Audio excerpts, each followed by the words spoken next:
It's the choice to slow down. It's the choice when your partner comes home, not to immediately turn around, have to run to soccer, to meal prep, to laundry, to a crisis. It is the choice to pause for 5 minutes and greet each other as human beings and not animals.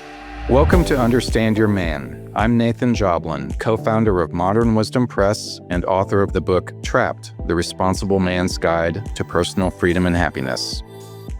And I'm Natasha and Nathan, a psychotherapist with over 20 years in the field. I bring the perspective that we as women need to heal and ground ourselves in our own energy so that we make space that invites our partners forward to connect us in the intimacy and safety that we crave, that we deserve. As well as an understanding of the varied needs operating for men, including to feel admired, respected, and needed.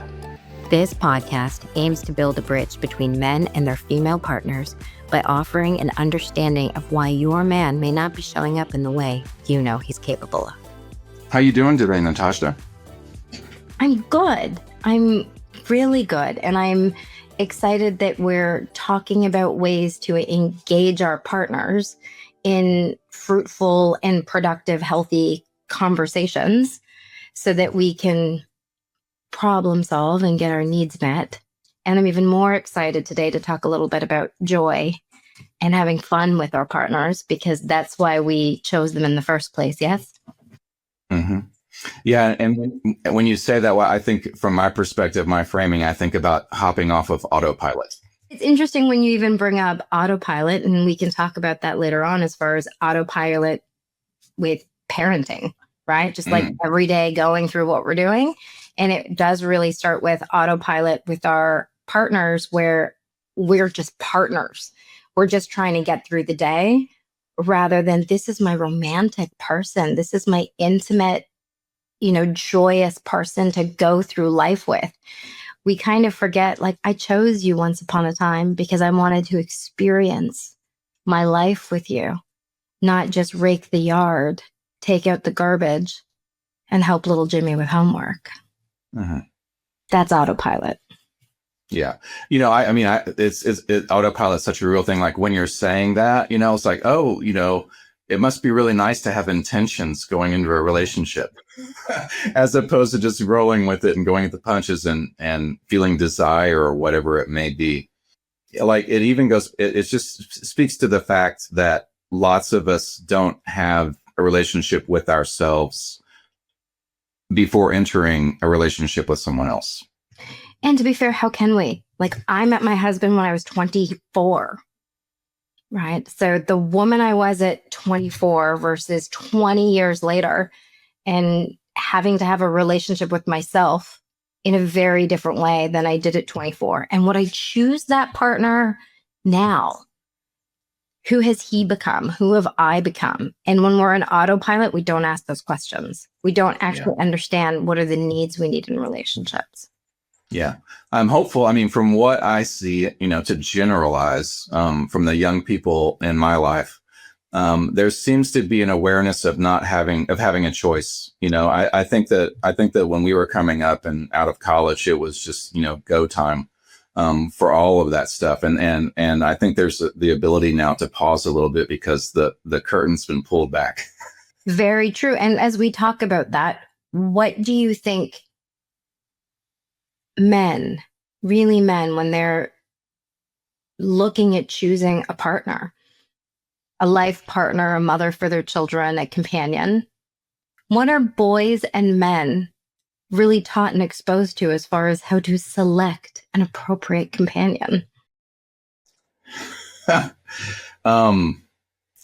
Well, I don't even know how to answer that. I think I'll just go into like a little bit of the emotional aspect of it. And it's really, it's subsurface, but it's just to receive affection, from in a way that feels good. Right. I mean, I think that's the feeling, it's like, oh, this feels good.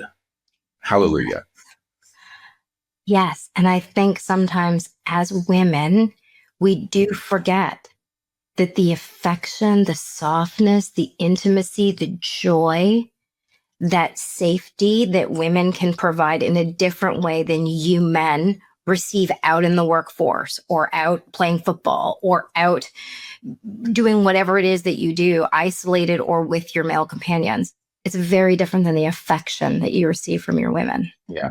That's interesting because now I'm imagining, that connection, that affection, that naturally my mind then goes to slowing down. Like that is not only the pleasure of emotional affection, but also the benefit of slowing down and slowing down the nervous system. I think that's way up there because that's speeding up, at that time in our lives, let's say in our 20s, our striving to really figure out how we fit into society and the economy and all that jazz and, gain status or whatever sort of ego focused activities we're choosing. And so, as I say that, like the external world, I'm in, fifth gear, right? But then internally, I'm really seeking the opposite. That sounds like a conundrum. So you're saying when you come home, you don't want it to feel like that fast pace, go, go, go, prove yourself, strive, achieve, competitive environment. Yeah. I can say that from personal experience, when raising kids and coming home and just nothing slows down, that's when I started, to pick up a 6-pack of beer on the way home from work, as daddy's little helper, and that went nowhere good. So yeah, I think that easily with all the responsibility, there's no change in our pace from morning to night. No. And this is unfortunately the way that we've been set up as society because women, we don't slow down either. We're out there with you most of the time in that competitive, achieving, high-paced workforce. And then we come home and we don't slow down when it comes to chores, children, and men. No, and I will concede you might even have one hand tied behind your back in our society. I really like that you concede that. However, this whole podcast and what we're talking about is someone needs to go first. Yeah. Someone needs to slow down the home environment. Yeah. So that men feel like that they're being received. And when they feel like they're being received, we women get the support, the love, the intimacy, the protection, the guidance that we actually do crave from our men. I'm saying guidance. I'm not saying control. Women also want to come home and not feel like they need to make choices, that their man's got this. And how do you men like being in that role that you got this? We love it. And also, there's no off switch. Like someone else is going to have to tell me that it's okay to slow down. Like, I mean, I'm not saying that for everybody, but for me and a lot of people I know, like, it's just not a question. There's all of this stuff to do, and that's not a question of whether or not we will do it. We will do it, but it's the slowing down, which is something that, would need to be empowered. Yes. Which brings us back to autopilot and choice. It's the choice to slow down. It's the choice when your partner comes home, not to immediately turn around, have to run to soccer, to meal prep, to laundry, to a crisis. It is the choice to pause for 5 minutes and greet each other as human beings and not animals. It actually goes a really long way to slow down for 5 minutes, look our children and our partner in the eyes and say, we're home now. And home has a different environment, a different energy, and a different feel. And that needs to be a conscious choice. No one's going to do that for you. No one's coming in and changing your relationship or your home but you. I hadn't heard that 5-minute aspect specifically. I mean, I understand, greeting one another when we come home, but, having 5 minutes, having a measurable, goal. I like that a lot because I can see how that would then build upon itself, flexing that muscle, developing that muscle becomes easier and it grows over time. So let's scenario plan. So there's 2 kids. It's 6 o'clock. Dinner's coming. What does 5 minutes look like? Well, it's about getting organized. And this is the piece. Most of us are in chaos in an autopilot because of ourselves, because we haven't slowed down enough. And I get it. Like, it's easier and faster for me to do it myself than to give my kids tasks or chores or tell my partner how I expect things to get done. We have to let that go. Mm-hmm. I don't care anymore if the dishes are perfect. I really don't. If my kids will load them up for me and they're learning how to do things and I'm not nagging, it's worth it. So the slowing down for 5 minutes is giving up control, and perfectionism has to happen. I don't know if you've ever gone to like a neighbor's house or a friend's house or your favorite coffee shop, something. And when you walk in, you just like the feeling of being there. Mm-hmm. That's what your home should be. Mm-hmm. Your home should be a place when you walk in, you can just take a deep breath because you love the feel of it. And if it doesn't feel that way right now, you make it feel that way. You spend Saturday looking at your partner and looking at your kids and saying, I want to feel good when I walk in the door. Mm-hmm. I know you guys do too. So what can we do as a family to make this our favorite place?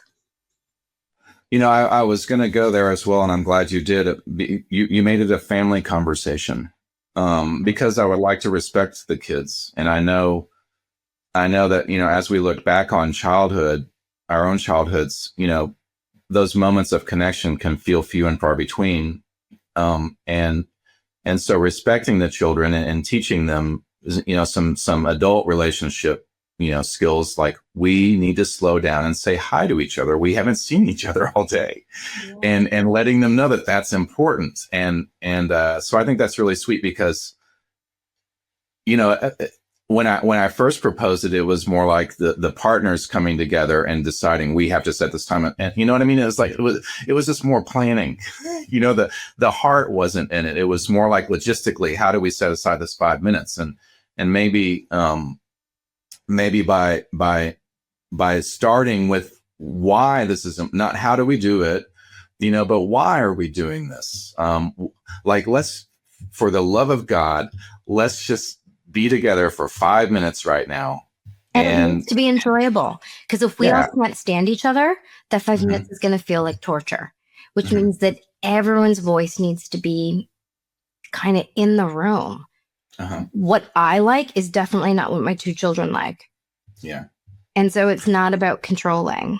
Mm-hmm. Do you think that this 5 minutes of peace can include the children? Has to. So I know when my kids come home, the last thing they want to do is tell me about their day.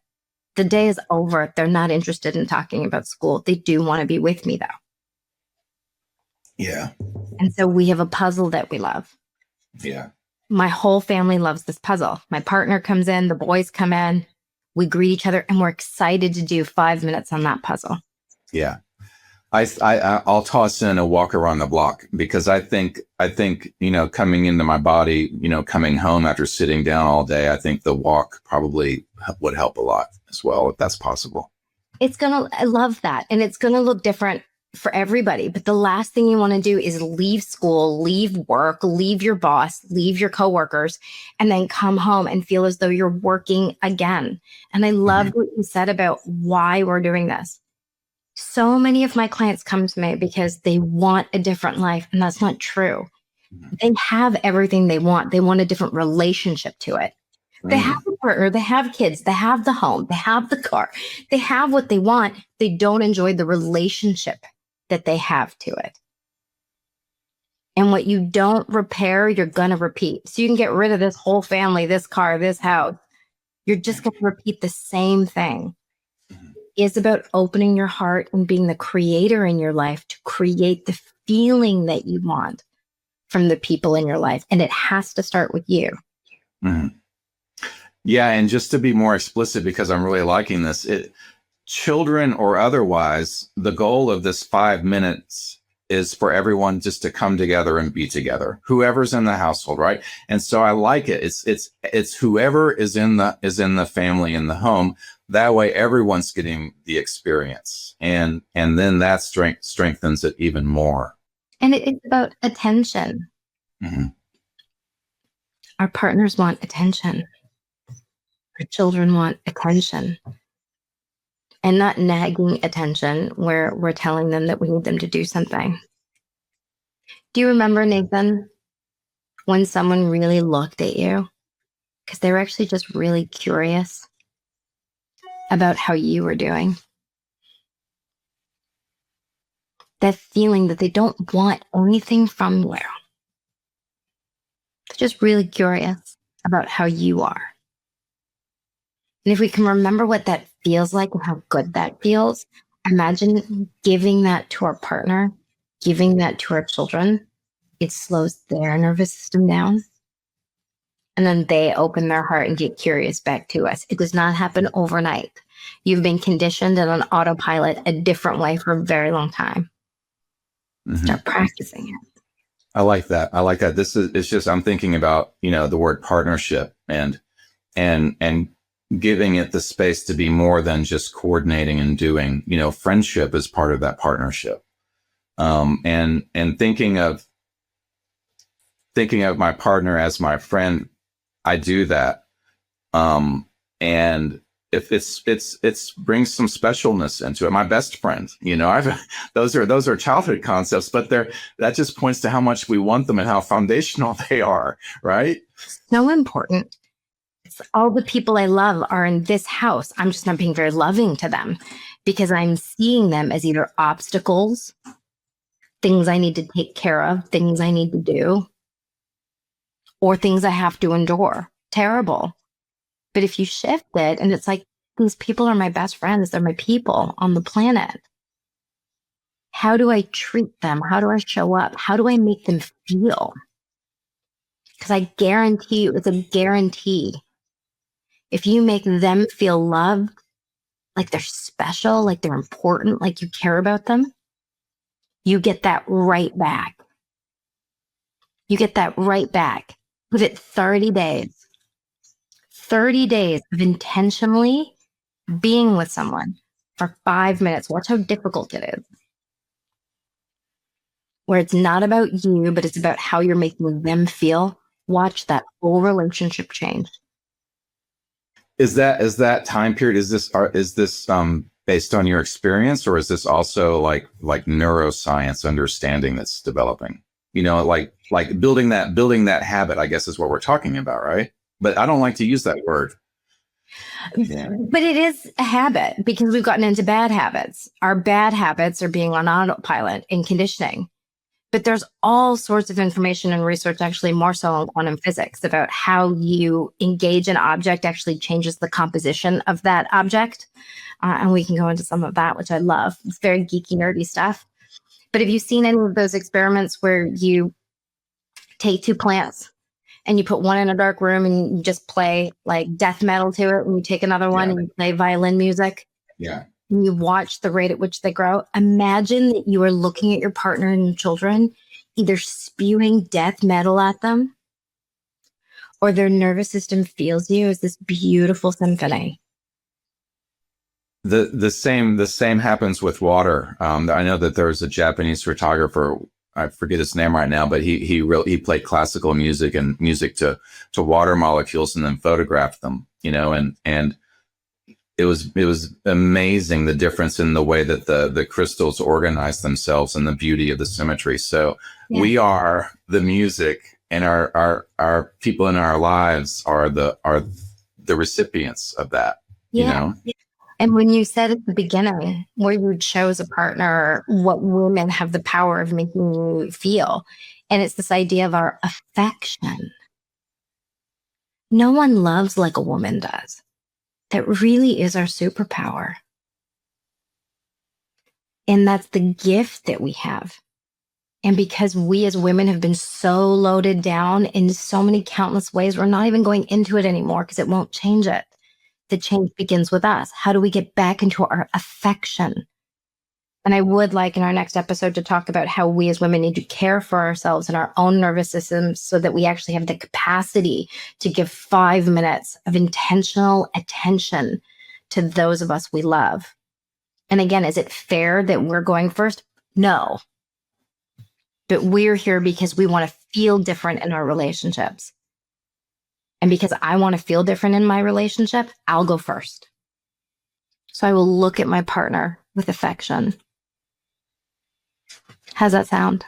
That sounds amazing. I think that just learning to give ourselves permission to take 5 minutes as a family, as a unit, feels really good, because I was just thinking about in relationships, oftentimes time away is great and time alone is essential. But it's oftentimes that's the escape from the dynamic, is to go away. As opposed to, we can escape this dynamic together by giving ourselves freaking permission. And I think that actually is what we're going to cover next week, if we may, which is how do we care for ourselves, giving ourselves permission so that we can come together in a way that is more loving. I do want to just a little closing note. When you do start this, it can be a little jarring for your partner because, again, it's new. So the first time I started shifting my behavior towards my partner and just started looking at him with love. Just, watching a movie, and I would just slow down and just look at him with care. He looked at me and said, "Are you okay?" And I said, "Yes." He goes, "Why are you looking at me like that?" I go, "Because I love you." He went, "Oh, I thought you were on PCP. Thought I was on drugs." So just letting you know that it can feel a little jarring, and it's a joke, in the beginning when you start relating to your partner in a different way. So again, grace, patience, and perseverance. It starts to feel really good. Yeah. I think that the fact that it's a 5-minute thing that we've suggested that talking about has unfolded into this 20+ minute deep discussion shows the power, of what we're talking about. Like the way that it can unfold, is really, really can be helpful and beautiful. Wonderful. And remember, you are powerful beyond measure. You're either spewing death metal with your energy, or you're a beautiful symphony. You get to choose. All right. Okay. Thanks, Natasha. Thanks, Nathan. And that's the show. We'll be back next week with new insight and clarity in building a bridge of understanding between men and women in partnership, leading to the deeper connections we all seek. In the meantime, please subscribe to Understand Your Man wherever you listen to podcasts. And if you found any of this inspiring or helpful, please leave us 5 stars and a positive review. Remember, sharing your opinion as a listener is the best way for others to find us and, hopefully, begin to engage the tips and practical guidance offered here in their own lives in new and exciting ways.